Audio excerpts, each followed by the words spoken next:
하겠습니다. 사랑의 하나님 아버지, 사랑하는 우리 권사님들 한 분 한 분을 하나님 기억하시고 복을 더하여 주시옵소서. 저들의 삶을 오직 주님께 헌신하며 충성하며 또한 세상에 또한 열심히 권사의 빛을 나타내며 살아가는 발걸음들을 기억하시고 하나님 늘 강건하게 하시고 복의 근원이 되는 삶이 이루어지게 하옵소서.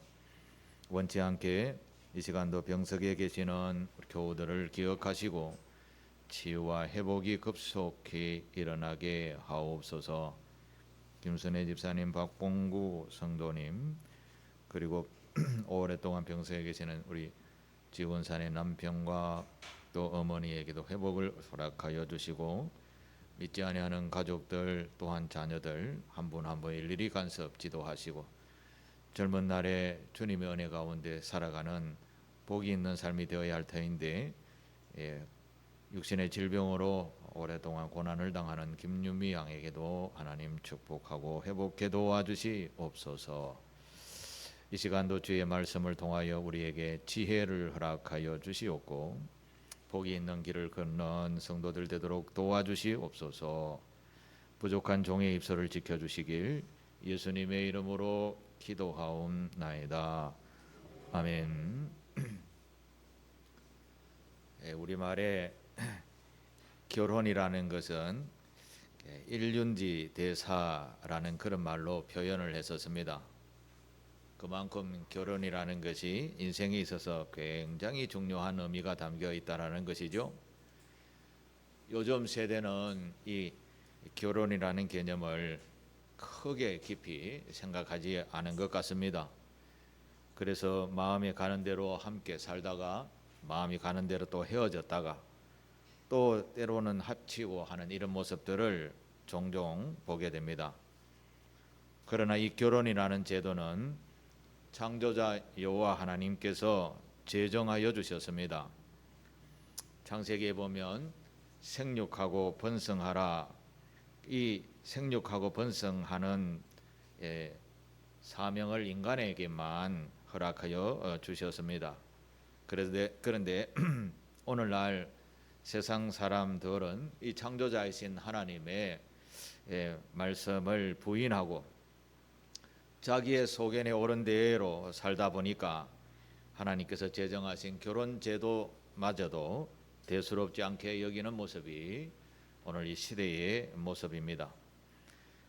제가 성경을 읽다가 보니까 결혼이라는 것이 즉 배필을 만나서 가정을 이루고 산다는 것이 얼마나 중요한가라는 것을 절실하게 깨닫게 되었습니다.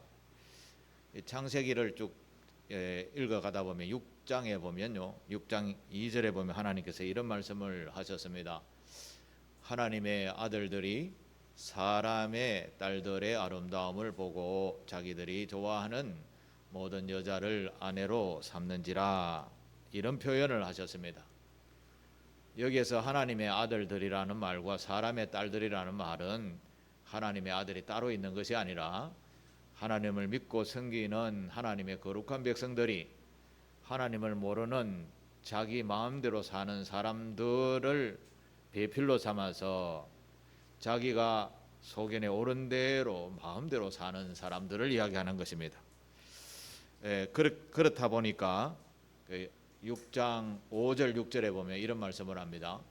여호와께서 사람의 죄악이 세상에 가득함과 그의 마음으로 생각하는 모든 계획이 항상 악할 뿐임을 보시고 땅 위에 사람을 지으셨음을 한탄하사 마음에 근심하시고,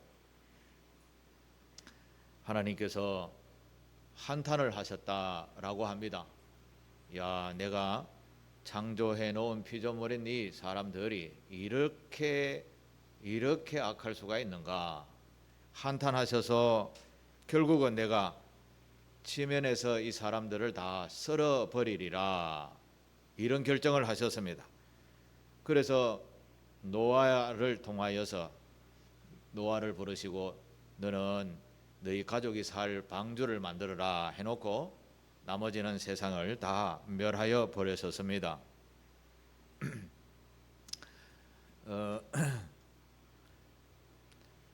방주를 준비해 놓고 세상을 멸하고 그리고 그 가족들을 통하여서 다시 세상의 역사를 이루어 오셨습니다. 이런 것을 보면 가족이라는 개념이 얼마나 소중한가, 결혼이라는 것이 얼마나 소중한가, 배필이라는 것이 얼마나 중요한 것인가라는 것을 교훈하는 말씀이죠. 우리 교회 아직 결혼하지 못하는 분들은 하나님 앞에 주님 저에게 가장 좋은 배필로 짝지어 주시옵소서라고 기도하시고, 그리고 하나님이 주신 배필로 인생에서 가장 행복한 삶을 사는 우리 교우들이 다 되시기를 축복합니다. 열왕기하 오늘 9장을 읽었는데요. 제가 오늘 서두에 결혼 이야기를 끄집어낸 것은 성서에 나오는 이야기가 배필을 맞이하는 것이 얼마나 중요한 것인가라는 것을 강조하기 위함이었습니다. 열왕기하 9장에 보면 북이스라엘의 군대 장관인 예후라는 장군이 있었습니다. 이 예후라는 장군이 지금 아람 군대와 전쟁을 하기 위해서 지금 요르단이라는 나라의 수도인 암만에서 아람 나라 군대와 대치를 하고 있는 상태에 있는 예후라는 군대 장관이었습니다. 하나님께서 엘리사 선지자를 통해서 이 북이스라엘의 왕 아합 왕과 아합의 아들 아하시아와 아하시아의 동생인 여호람 왕이 내가 보기에 너무나 악하다. 그래서 엘리사 선지자에게 네 사환을 보내어서 예후에게 기름을 부어서 다음 왕으로 준비하게 해라 라는 말씀이 9장에 나옵니다. 그리고 그 예후를 통해서 아합의 가문을 멸문지화해라 이런 이야기를 이렇게 메시지로 전했었습니다. 그러면 이 북이스라엘의 아합이라는 이 왕과 그의 아들들이 얼마나 악했으면 이런 말씀까지 하셨을까? 우리가 이미 아시는 분도 계시지만 아합이라는 왕의 아내는 이세벨이라는 여인이었습니다. 이름은 참 예쁜데 이분은 시돈이라는 옛바알의 딸 엣바알이라는 딸 이세벨이라는 이름을 가진 여인이었습니다. 이분이 바알이라는 우상을 섬기는 여인이었습니다. 아합이라는 왕은 북이스라엘의 왕이지만 여호와 하나님에 대한 신앙이 별로 없었습니다. 그런데다가 우상을 섬기는 여인 이세벨을 아내로 맞이했습니다. 그러니 어찌 선한 왕이 하나님 보시기에 선한 왕이 될 수가 있었겠습니까? 아합이 이세벨이라는 아내를 맞이하면서 점점 더 악한 행위를 하게 됩니다. 그래서 결국은 비참한 결과를 맞이하는 것이 오늘 성경에 나오는 이야기의 주된 내용입니다. 성경에서는 늘 이야기하시죠. 하나님 외에 다른 신을 섬기는 것은 우상 숭배다. 그것은 가장 큰 죄다라고 말씀하시면서 그 죄는 심판을 피할 수 없다. 하나님께서 그렇게 강조를 하셨죠. 그 데살로니가 전서에 보면 사도 바울이 그 말씀을 한마디로 딱 요약을 합니다. 데살로니가 전서 5장 22절에 보면 악은 어떤 모양이라도 버리라 이런 말씀을 하셨습니다. 이 말씀은 외우셔야 됩니다. 악은 어떤 모양이라도 버리라 했지라고 하면서 악에 대한 경계심을 늘 가지시게 되기를 바랍니다. 또 민수기서 모세라는 인물이 이스라엘 백성을 이끌 때 민수기서 16장 26절에 보면 이런 말씀도 있습니다. 26절 말씀을 한번 펴주시겠습니다. 모세가 회중에게 말하여 이르되 이 악인들의 장막에서 떠나고 이렇게 말씀을 하죠. 악인들의 장막에서 떠나라라는 말은 여기서는 고라당이 반란을 일으켰을 때 이야기인데요. 그 물건들은 아무것도 건들지 말고 그들의 모든 죄 중에서도 너희도 멸망할까? 죄인 옆에 있으면 너희도 함께 공멸한다. 이런 말씀인 것이죠. 굉장히 엄중한 경고의 말씀입니다. 악을 멀리하라는 것이죠. 하나님께서 싫어하시는, 정오하시는 그런 것은 절대 여러분의 삶 속에 가까이 하지 않게 되기를 바랍니다. 악한 사람만 관련만 있어도 그 옆에 있기만 해도 같이 공멸할 수 있다라는 교훈의 말씀입니다. 그래서 우리는 오늘 아합 가문을 통해서 악이라는 것이 이렇게 무섭구나라는 것을 배우시게 되기를 바랍니다. 앞에 스크린에 아합 가문의 가계도를 제가 만들어 보았습니다. 쉽게 볼 수 있도록 왼쪽에는 북이스라엘이고 오른쪽에는 남유다 왕들의 이름입니다. 왕들의 이름인데 이제 아합의 아내 이세벨 이제 읽을 수 있겠죠? 아합의 아내 이세벨과 그의 자녀들이 있는데 성경에는 3명이 나옵니다. 그러나 이름 없이 70명이 더 있다고 해요. 그런데 이 3명만 이름이 나왔길래 제가 기록을 했습니다. 아합의 바로 큰아들 아하시아고요. 둘째 아들이 여호람, 셋째는 딸인데 아달랴입니다. 그런데 이 아달랴가 남유다의 여호람 왕이라는 왕의 시집을 갑니다. 거기에서 태어난 사람이 아하시아고 딸 여호세바입니다. 아하시아 왕에게 요아스라는 어린아이가 태어나게 되죠. 이것을 이제 눈에 좀 그려놓고 제가 말씀을 전하겠습니다. 아합의 후손은 여기 3명 나오지 아니하는 이 3명 외에는 70명이 더 있다라는 이야기를 성경에 나오게 됩니다. 아합이 나이가 들어서 왕위를 물려줄 때 첫아들 아하시아에게 왕위를 물려줍니다. 그런데 아하시아가 1년 정도 왕위에 있다가 난간에 기대서 있다가 난간에 부러짐으로 또 쿵 떨어져서 병에 걸리게 됩니다. 병에 걸리게 되었는데 하나님을 찾아야 되는데 우상을 찾아갔다가 하나님으로부터 징계를 받아서 1년 만에 꼴까닥 죽게 되었습니다. 그러니까 자식 없이 죽어버리니까 그의 동생 여호람이라는 동생에게 왕위가 넘어가게 됩니다. 아합 왕이 돌아가시고 그 다음 아하시아가 1년 만에 죽고 그 다음 여호람이라는 아들이 왕위를 이어받게 되었습니다. 그리고 딸이 한 번 있었죠.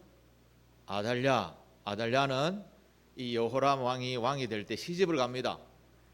남유다 왕 여호람에게 시집을 갑니다. 그런데 여러분 지금 북이스라엘 가계도를 다시 한번 보여주실래요? 북이스라엘에도 여호람이 있습니다. 그죠? 그 다음에 남유다에도 여호람이 있죠. 이게 잘 헷갈리거든요. 그래서 제가 정리를 해주겠습니다. 한번 자세히 보십시오. 북이스라엘에는 둘째 아들인 여호람이 왕이 되어지는데요. 그 여호람 옆에 아달랴가 있죠. 보이시죠? 아달랴가 시집을 가는데 남유다 여호사밧의 아들 여호람에게 시집을 갑니다. 근데 성경에 성서학자들이 이거 해석하기가 참 곤란하잖아요. 북이스라엘의 아들 여호람이다, 아합의 아들 여호람 이렇게 계속 소개하려니까 그래서 다음 성경에부터는 이제 열왕기하 9장 이하에부터는 북이스라엘의 여호람은 요람이라고 해석을 합니다. 요람이라고 번역을 합니다. 남유다는 그냥 여호람이라고 합니다. 그걸 성경을 읽다가 참고로 기억하시게 되기를 바랍니다. 이 북이스라엘의 아합 가문에 있는 사람들은 하나님을 몰랐다 해도 과언이 아닐 정도로 하나님에 대한 이야기는 아예 1절 나오지 않습니다. 심지어 하나님께서 북이스라엘이라는 이 선택된 민족의 왕인데도 전혀 하나님을 몰랐다. 이건 너무 심각한 이야기인 것이죠. 여러분 성경 신명기의 율법책에 보면 십계명이라는 나오는 구절이 나와요. 십계명을 제가 한번 잠시 소개하겠습니다. 신명기 5장 8절 보면 8절, 9절, 10절에 보면 이런 말씀이 나옵니다. 보여주시죠. 다음 여기서 8절에 너는 자기를 위하여 새긴 우상을 만들지 말고 위로 하늘에 있는 것이나 땅 아래 땅에 있는 것이나 땅 밑 물속에 있는 것에 어떤 형상도 만들지 말라. 9절 우리 같이 읽겠습니다. 그것들에게 절하지 말며 그것들을 섬기지 말라. 나 내 하나님 여호와는 질투하는 하나님이신즉 나를 미워하는 자의 죄를 갚되 아버지로부터 아들에게로 3, 4대까지 이르게 하거니와 나를 사랑하고 내 계명을 지키는 자에게는 1000대까지 은혜를 베푸느니라. 아멘. 여호와는 질투하시는 하나님이시라 그렇게 표현하셨습니다. 즉 하나님을 미워하는 자, 하나님을 미워하는 자는 하나님도 미워하신다라는 그런 말씀이고, 그런데 이게 중요한 것이 있습니다. 나를 미워하는 죄를 갚되라고 하십니다. 갚되. 나를 미워하는 죄를 나도 너희들 갚는다. 아버지로부터 아들 몇 대까지요? 3, 4대까지 다 갚을 것이다. 이런 표현을 하십니다. 이 아합 가문에 정확하게 아합의 자손들에게 다 갚는 그런 이야기가 본문에 나오게 됩니다. 반대로 나를 사랑하고 내 계명을 지키는 자는, 예를 들어서 다윗 가문은 설사 그의 후손들이 손자 자자손손들이 죄를 범해도 하나님은 다윗을 기억해서 참고 왕위를 20대까지 참아 주십니다. 그런 거 보면 우리가 이 말씀을 잘 명심해야 합니다. 여호와 하나님은 질투하시는 하나님이시다. 내가 우상을 사랑하고 우상을 쫓아가게 되면 질투하신다라는 말씀인 것이죠. 아합은 이렇게 해서 멸문지화를 당하게 됩니다. 자, 그중에 아합 가문의 가장 악한 행위로 취급을 받는 이야기가 하나 나오죠. 나봇의 포도원 이야기입니다. 아시는 분들은 잘 알고 계시지만 모르는 분들을 위해서 제가 한번 간단하게 설명을 하겠습니다. 아합의 아내가 누구라고 했죠? 이세벨이라고 했죠. 어느 날 아합이 성을 나와서 아름다운 자연을 부삼아 잠시 걷고 있는데 성 앞에 정말 농사를 예쁘게 지은 포도원이 있었어요. 이야, 포도도 잘 맺혀지고, 이야, 이게 정말 좋은데 이건 내가 가지면 안 되는가, 이런 생각을 하게 되었습니다. 사실 왕이 뭐 그런 것까지 갈 필요 있겠나 하고 있지만 사람의 욕심은 끝이 없는 거죠. 그래서 나봇이 저거 누구 밭이냐라고 물었더니 나봇이라는 사람의 것인데요. 그래서 나봇을 불러서 이건 나한테 팔아라. 내가 후한 값을 줄 테니까 나한테 팔아라. 이거 너무 보기 좋다. 그런데 나봇은 팔기 싫은 것이 아니라 하나님의 율법에 옛날에 땅 분배할 때 이 땅은 조상으로부터 정해놓은, 그러니까 하나님으로부터 정해주신 땅이니까 함부로 팔거나 사고 팔지 마라 라는 율법이 있었어요. 그래서 나봇은 왕에게는 드리고 싶지만 하나님께서 제정하신 율법에 어긋나는 일이라서 제가 팔지 못하겠는데요, 이런 대답을 합니다. 그러니까 아합이 하나님에 대한 신앙이 없으니까 뭐 택도 안 하는 소리 하노, 우리말로 하면 그렇게 받아들이게 된 것이죠. 그래서 화가 나가지고 집에 들어와갖고 에이 밥 안 먹어? 그렇게 투정을 부렸더니 만인지상의 왕이 밥을 안 먹는다라는 소식이 누구에게 들렸을까요? 그의 아내 이세벨이 듣게 된 겁니다. 중전 마마가 왕 앞에 쪼르륵 쫓아오게 된 겁니다. 전하, 우리말로 전하, 식사를 그러시면 옥체가 상하십니다.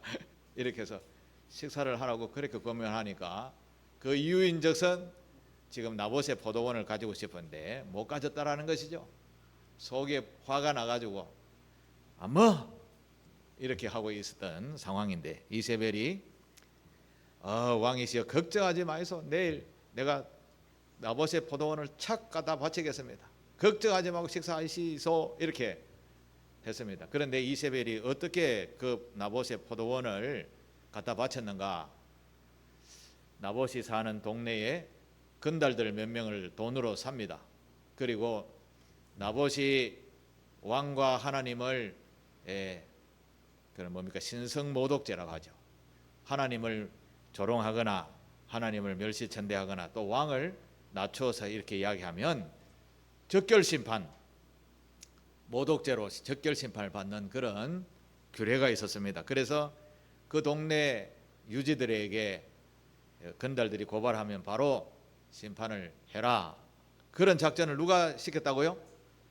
이세벨이 시킨 겁니다. 그래서 나봇이 꼼짝 못하게 억울하게 죽게 된 것입니다. 그리고 포도원은 값도 안 치르고 아합의 수정에 홀라당 들어오게 된 것이죠. 이걸 누가 보셨는 줄 아십니까? 하나님이 보셨다니까요. 여러분은 또 다 보셨는데 여러분 속에 어떤 생각이 납니까? 쓴물이 막 안 올라옵니까? 쓴물이 이런 소리를 들으면 하나님은 그것을 보시고 굉장히 화가 나셨습니다. 그래서 앞에서도 말씀드렸지만 엘리사 선지자를 불러가지고 예후에게 가서 기름 붓고 예후에게 이 아합 가문을 멸문지화를 시켜야 되겠다라는 계획을 가지고 이제 엘리사의 사환을 우리말로 하면 엘리사의 종을 전도사를 보내어서 예후에게 기름을 붓습니다. 예후가 전쟁터에 있었다고 했죠. 길랏 라못이라는 곳인데 요르단의 수도 암만입니다. 암만에서 전쟁을 하고 있는데 이 사환이 찾아가게 되죠. 가서 기름을 붓습니다. 마침 가니까 작전 회의 중인데 예후를 단독으로 만나고 싶습니다. 그래서 따로 막사에 들어와서 엘리사가 여차여차해서 제가 대신 기름 부으러 왔습니다. 예후가 그 기름 부음을 받게 됩니다. 그리고 나서 털털 털고 자기 부하들 장수들에게 다시 왔는데 이게 지금 자기에게 왕이 되라는 이 메시지는 지금의 왕인 여호람 왕을 왕에서 끌어내리고 자기가 왕이 되어야 되니까 쿠데타인 것입니다. 쿠데타. 그래서 쿠데타를 일으키는 예후, 이게 쉽지만은 않지 않아요? 그래서 예후가 이거 어쩌지라고 하고 있는데 그의 부하들이 저 사람 누굽니까? 뭐라 하셨습니까? 무슨 전과를 가지고 왔었습니까? 막 자꾸 꼬치꼬치 물으니까 마지못해 예후가 여차여차해서 내보고 왕이 되라네. 이거 쿠데타인데 이거 쉽지 않은데. 이러니까 부하 장수들이 잘 됐습니다.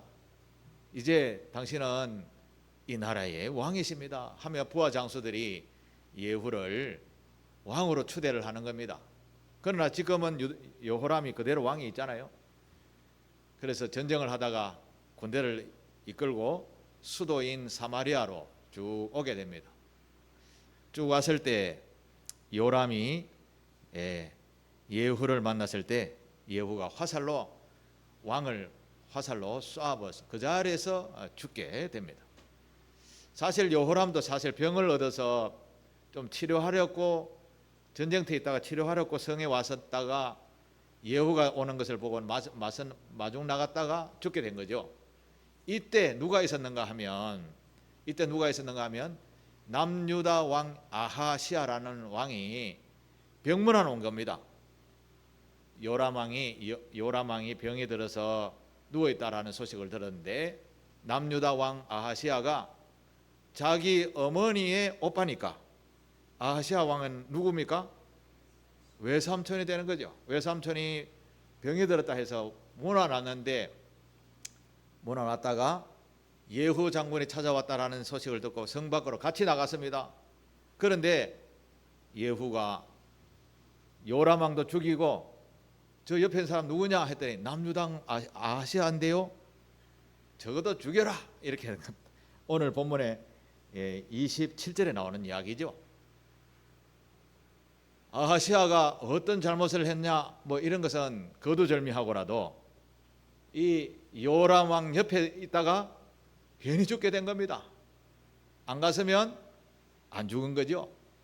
근데 뜻은 가상하잖아요. 병문안 갔는데. 그런데 그 병문안이 같이 죽게 하는 그 함정이었다 이렇게 생각하면 어떨까요? 악은 악을 부르는 겁니다. 제가 이런 설교를 준비하다가 우리 인생에 어마어마한 중대한 일이 생기거나 근심이 생겼다. 이러면 우리는 첫째, 이거 나를 멸망시키려 하는 악의 소욕이 아닌가를 생각하게 해야 된다라는 것입니다. 그런 지혜가 여러분에게 있게 되기를 바랍니다. 아하시아가 지금 전쟁 중인 북이스라엘에 갔다가 괜히 자기도 죽게 된 것이죠. 그런데 말씀입니다. 이 아하시아가 삼손에게 위문 갔다가 자기가 죽게 되었잖아요. 그런데 자기 엄마 누굽니까? 아달랴. 자기 엄마 아달랴잖아요. 이 아달랴가 자기 손자, 이 아하시아에게는 손자 요아스라는 아이가 피덩어리 아이가 한 명 있었습니다. 태어난 지 얼마 되지 않았는데 한 명 있었는데 이 아달랴가 자기 아들이 왕이 죽은 것을 소식을 듣고 내가 왕이 되어야 되겠다 이러면서 이 다윗 가문의 자손들을 다 죽여버리는 겁니다. 심지어 있잖아요, 자기 손자도 죽이고.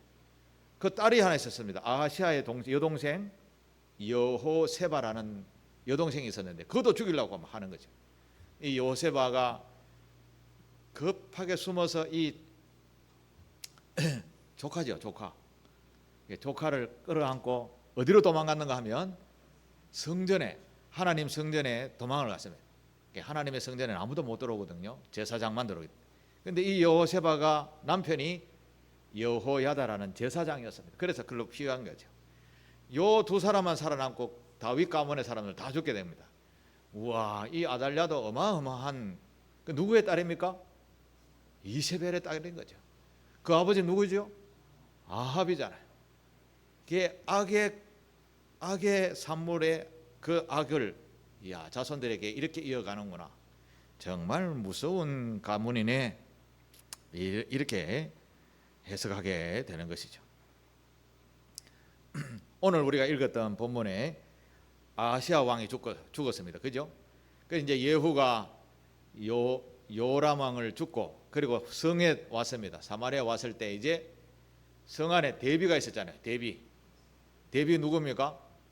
이세벨이죠. 아합의 아내.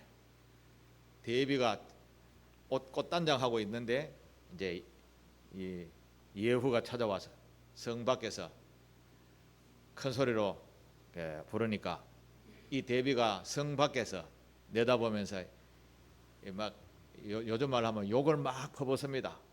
시머리 같은 이런 막 XX야 하면서 막 성에서 성 높은 데서 내려다보면서 예후에게 그렇게 이야기하죠. 그러니까 예후가 오늘 제목 뭡니까? 오늘 제목 예후가 그 대비와 서 있는 그 신하들 여종도 있었고 내시도 있었겠죠. 내 편이 될 자 누구냐 이러니까 옆에 내시들이 성 밖을 내다봅니다. 무슨 말인지 즉각 잘 아는 사람들이 누굴까요? 왕의 신기를 기침만 해도 아는 사람 누굽니까? 내시들이잖아요. 내시들. 지금 대세가 어느 쪽으로 기울었네. 내시들은 기가 막히게 아는 거죠.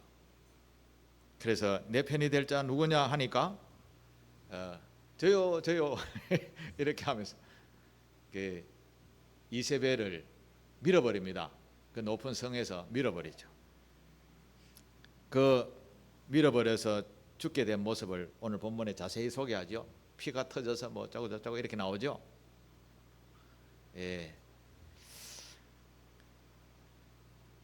악을 행하면 결말이 이렇게 된다라는 이야기를 하고 있는 이야기죠.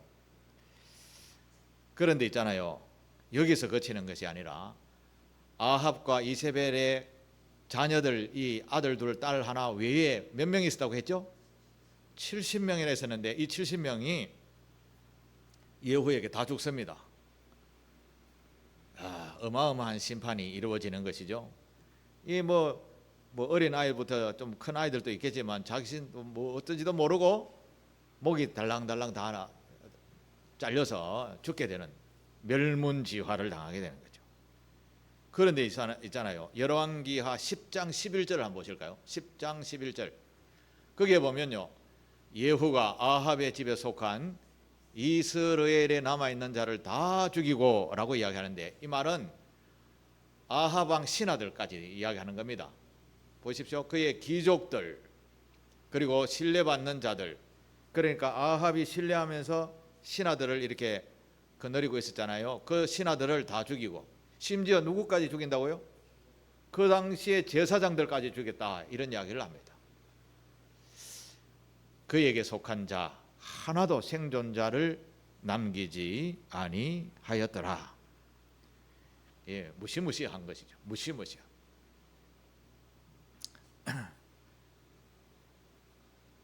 여기에서 한 걸음 또 더 나아갑니다. 이제는 남유다, 그러니까 남유다도 아달랴가 있잖아요. 아달랴가 아합 가문의 딸이잖아요. 남유다에 속한 사람들도 찾아갑니다. 그러니까 여호람, 아달랴, 그리고 여호사밧의 자손들 여러 명 있었지 않겠습니까? 왕족들, 그죠? 그 사람들에게도 찾아갑니다. 열왕기하 10장 17절. 사마리아에 이르러 거기 남아있는 바 아합에게 속한 자들을 죽여 진멸하였으니 여호와께서 엘리야에게 이르신 말씀과 같이 되었더라. 그리고 남유다의 그 아하시아의 형제 자매들까지 다 죽게 되는 이야기가 성서에 기록이 되어져 있습니다. 자, 이 말은 무슨 말인가 하면 하나님의 심판은 어디까지 미치는가라는 그런 말씀인 것이죠. 그러면 우리가 악을 옆에 가까이 두어야 될까요? 말아야 될까요? 악과는 거리를 두어야 되는 것입니다. 우리나라에 DMZ라는 곳이 있죠. 남과 북이 갈라져 놓고 약 10리를 이렇게 공간을 두은 자리가 있죠. 그곳에 가지 마라 했는데 꼭 들어가다가 다치는 사람들이 많아요. 하지 마라 하면 더 하는 것이 인간의 본성이죠. 그러나 우리는 그런 육신의 소욕들과는 싸워서 이기는 것이 신앙생활의 근본이라 할 수 있겠습니다. 하나님의 심판은 죄악 옆에서 구경만 해도 심판을 당할 때에는 같이 멸망한다라는 교훈입니다. 지금은 뭐 같이 공존해도 어느 때 멸망할지는 우리는 알 수 없지만 그럴 때 옆에 있었다 하면 같이 공멸한다라는 말씀입니다. 자, 그러면 마지막으로 이사야 44장 6절의 말씀을 읽고 말씀을 마치도록 하겠습니다. 같이 한번 읽겠습니다. 시작. 이스라엘의 왕인 여호와, 이스라엘의 구원자인 만군의 여호와가 이같이 말하노라. 나는 처음이요 나는 마지막이라. 나 외에 다른 신이 없느니라. 아멘. 하나님 한 분만이 복의 근원이 되시는 분이라는 말씀입니다. 우리에게 피난처가 되시는 분은 오직 여호와 하나님 한 분밖에 없다라는 것이지요.